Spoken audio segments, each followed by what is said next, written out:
Y'all, what is going on with Kate Middleton? People start questioning, where is Kate? We haven't seen her in 3 months. Where is Kate? She's at home in Windsor, recovering from something.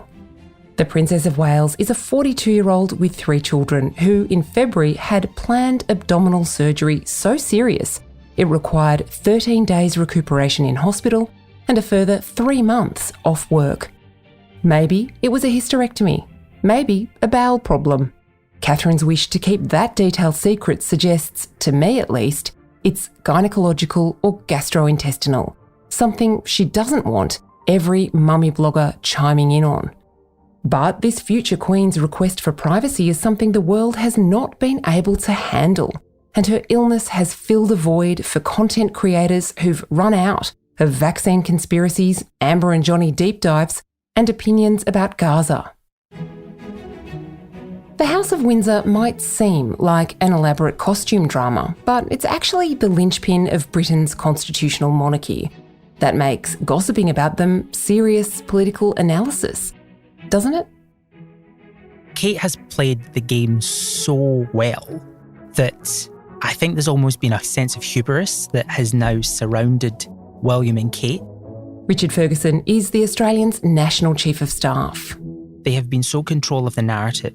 They've so successfully created a villain, well, 2 villains in Harry and Meghan. They've so successfully laid themselves out as both modern and yet representing the values of Elizabeth II, which is a very hard thing to bring together, that at the slightest sense of pressure, which they've buckled, because in many ways they've never experienced pressure before, because they have just been the beloved ones the entire time. They have never been the villain. They have never been a scandal. They have never been the point of scepticism from the press. They have always been the hero in the story. And now they're getting a little bit of attention, and it appears that them and their teams don't really know how to deal with that. Here's where it started to go wrong. Last week, when William announced for undisclosed personal reasons that he wouldn't attend his godfather's funeral, the concern about Kate spilled from social media into the newspapers. Kensington Palace, where press officers had previously refused to comment, knew it had to act, releasing a gorgeous image of the princess and her 3 children perched on a chair in the crisp sunshine. The Waleses put a credit on their social post that the photographer was William, and the image was taken in 2024, a direct dig at the conspiracy theorists. The global picture agencies that distribute images to news outlets, like the Associated Press and Reuters, put the image on their distribution services, and then they noticed mistakes with the shot and issued alarming-sounding kill notices. The pic agencies have strict rules about what they call photo manipulation. If a shot appears to have been digitally enhanced, they won't distribute it. Louis's right arm doesn't match his body, and one of his hands looks very odd. One of Catherine's hands is out of focus. Charlotte's skirt is oddly chopped in places. The grass behind them looks very green for a chilly English spring day. It's got the hallmarks of artificial intelligence. I don't mean AI in the sense that the conspiracists immediately leapt to, that Kate is in some other location and had been digitally inserted onto this image. Popular picture editing software, phones, and some cameras now offer AI tools to improve your pictures. AI can brighten colours and sharpen focus, make you thinner or taller. It can chop out ugly PowerPoints or rubbish bins. It can take multiple different shots of the same scene and merge them together in a single image, choosing the best facial expression for each individual. If you've ever tried to photograph a group of kids, you know one is always blinking and another will be pulling a face or wriggling out of the frame. But the problem is AI, which is still in its infancy, often leaves traces. Hands look weird. The edges of arms or bodies bulge in strange ways. And so, after another 24 hours of speculation, Catherine issued an apology. Like many amateur photographers, I do occasionally experiment with editing. I wanted to express my apologies for any confusion the family photograph we shared yesterday caused. I hope everyone celebrating had a very happy Mother's Day. See. After the break, why that apology was a PR masterstroke and what it tells us about the Queen-to-be. We'd love you to think about subscribing to The Australian. It's great value and your ticket to being the smartest person in every room. Check us out at theaustralian.com.au and we'll be back after this break.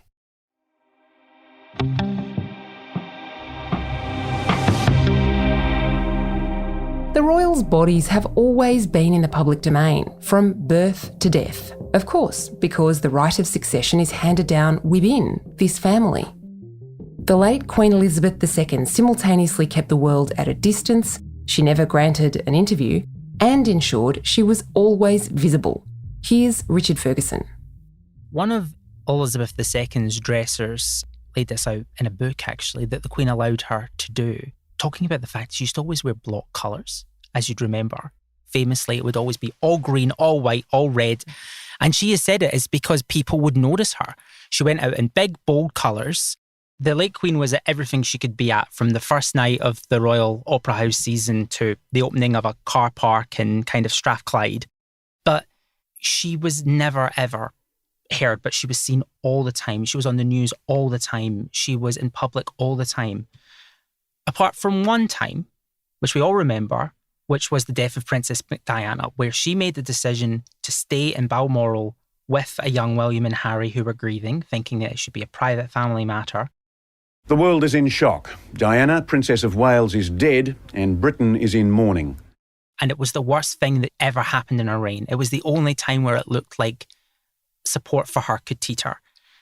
And she turned it around by going to London, meeting with the mourners outside the palace, and then giving that famous "as your queen and as a grandmother" speech. We have all been trying in our different ways to cope. It is not easy to express a sense of loss, since the initial shock is often succeeded by a mixture of other feelings: disbelief, incomprehension, anger, and concern for those who remain. So she understood the power of being seen. And quite frankly, William and Kate have understood the power of being seen.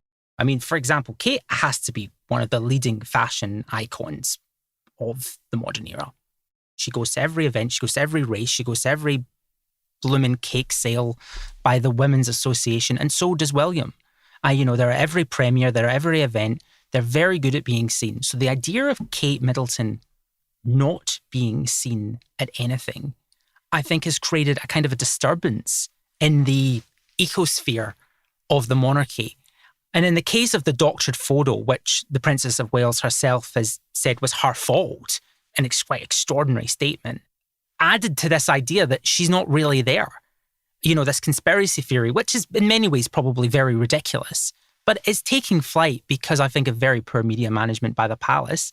But it also speaks to something deeper than that, which is that royals need to be seen to be believed. That apology, I think it was a bit of an act of genius, wasn't it? Because Yes. I went from going, oh, this is a disaster, they've bungled this, to feeling sorry for this woman. Absolutely. And it speaks to the fact that I think that the Princess of Wales is a very good politician. I think she's probably a better politician even than Princess Diana, who's a pretty good politician, because she has managed to stay very much as part of the family and exist in the structure of the family, which is very, very difficult to do. I mean, most people who are born into the family can't do it. Princess Margaret, Prince Harry, Prince Charles, until very recently, to be honest. She does remind one of Elizabeth II, to be honest. She's very good at the family, but also she has developed a reputation in royal circles of being the fixer in the family, of doing a lot of the heavy lifting.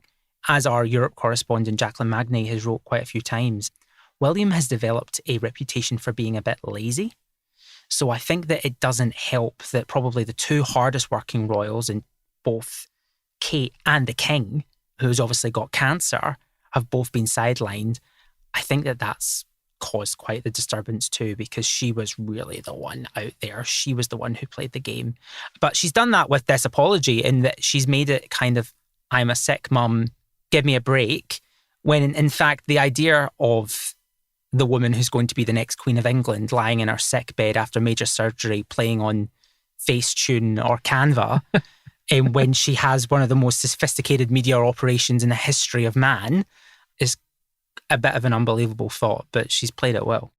I thought it was the real opposite of what Harry and Meghan would have done, which is to do another Netflix special complaining about the intrusion that she'd suffered. She just copped to it, didn't she? I think that Kate understands Britain, and that's what's always got her well, is that even though they're the most complaining people in the history of the world, and I say that as a Scotsman, they don't like it when people complain openly. They do have a bit of a keep calm and carry on attitude. They like it when people apologise. I mean, they like pomp and ceremony, but they don't like big, flashy kind of American shows. And I think that that's always been what Meghan struggled with. Look, obviously there are aspects of race involved in that particular scenario. I don't think people can deny that, even people who don't like Meghan. But I also think that Meghan is an American with an American sensibility and an American idea that a royal is a celebrity, whilst I think that Kate has always understood that she's both a celebrity, but she's actually more important than that. She's actually a government official. This is what these people are. They're government officials, and they are political officials. Even if they don't have political power, they have political potency. And she's understood that very well, and she understands that she is actually accountable to the public. So this has created a sense of accountability through this apology, despite the fact we still don't know anything about what has really happened to this woman and why she's disappeared. This will ultimately make her more loved, won't it? She's revealed some vulnerability in that she's been very unwell. She's now apologised for a mistake. Doesn't this cement her power? I would have thought so, yeah. I think the minute that the Princess of Wales walks out into public on her first public engagement, it will be the biggest story in the world. She will be on the front of every single newspaper. She will be on every bulletin. She will be all over social media, and everyone will go, oh, our Kate, look at her. Doesn't she look wonderful? Aren't we glad to have her back? And I think that if her health keeps up, God willing, it will cement her power. And when she eventually becomes Queen of England, which, let's be honest, considering we have a sick 75-year-old king, maybe sooner rather than later, I think that she will be a very powerful figure in Britain. Richard Ferguson is the Australian's National Chief of Staff. Thanks for joining us on The Front. Check us out and subscribe for all our journalism right now at theaustralian.com.au.